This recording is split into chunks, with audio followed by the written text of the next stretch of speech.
It's really all I ever knew. I can remember being a little kid and running around with a straw hat on, dressed up like Greg Norman. I started working on a golf course when I was 11 years old as a caddy, and then went and started washing carts and picking balls on the driving range. And then I think when I was around 13, 14, I started working for a maintenance department at a local public course, and it's the only job I've ever had. It's always been a passion of mine. It's something I truly love, and I never really even considered doing anything else. You know, I applied to one school, and that was UMass, to go to college. I got in and I went. I never even considered anything else. So it's hard for me to remember a point when I truly realized that, because it's kind of always been there.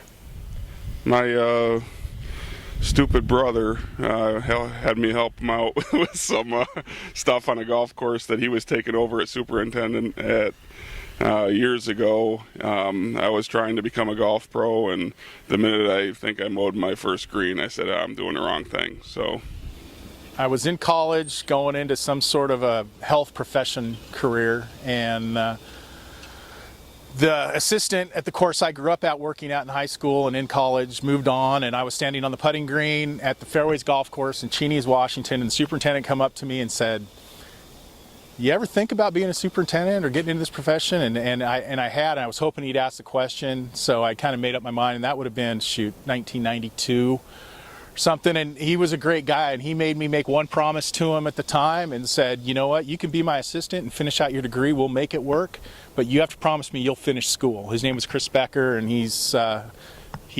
opened up all the doors for me early on in my career. So the first time I was able to cash a paycheck working on a golf course, and I realized I could actually get paid for doing it.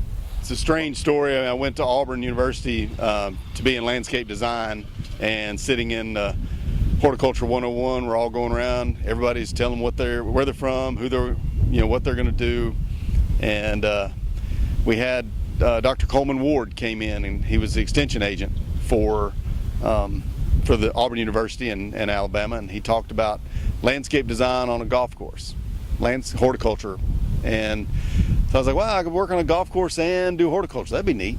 And then I did my internship at Birmingham, and the day that I got to walk mow a green, I was like, yeah, this is it. This is where I want to be. I can make something every day that people can enjoy and want to spend time and their money on.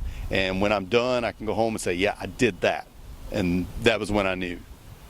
That would have been Christmas break of my freshman year of college, actually. I was already enrolled as a Purdue student, but not as a turf major.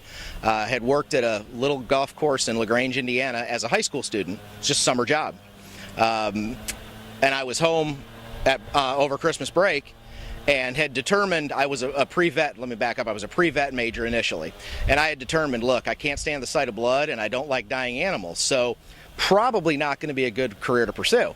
And while I was home on Christmas break, I went out to the golf course, and the Tim Dykstra, who was the pro/superintendent/beverage manager, everything, was there, and we just started chatting, and he said, you're at a good place to study turf management. And I said, the heck's turf management? And he went into it a little bit, and he said, when you get back there, look up Dr. Throssell. And so I did. When I got back to campus, I went and met with Clark, and immediately he said, call me Clark. And at that point in time, I met a small collective group of guys that were all focused in turf. Most guys came from a farming background. I didn't. But I really hit it off with them, and I felt like I was at home. And everything has just exploded from there. I've been on a golf course either every summer or every day since. Probably the moment I got out of the business. I was at a golf course and it went bankrupt, so I moved back, took a winter off, spent snowboarding, and as soon as spring came around, I got right back in the golf business and absolutely loved it. So probably stepping away for a little bit was when I realized this is what I want to do. So I started working at my first golf course right out of high school, and the first superintendent that I worked for, Mike Hansen, I really didn't know what I wanted to do, and I was kind of leaning towards doing landscape architecture. The more that he kind of mentored me at the facility, the more I knew that I enjoyed that. I was a perfectionist. I enjoyed literally sitting on a mower and mowing grass, And when I could see the lines on the grass being mown and nice stripes, it really got me enjoying this side of the industry.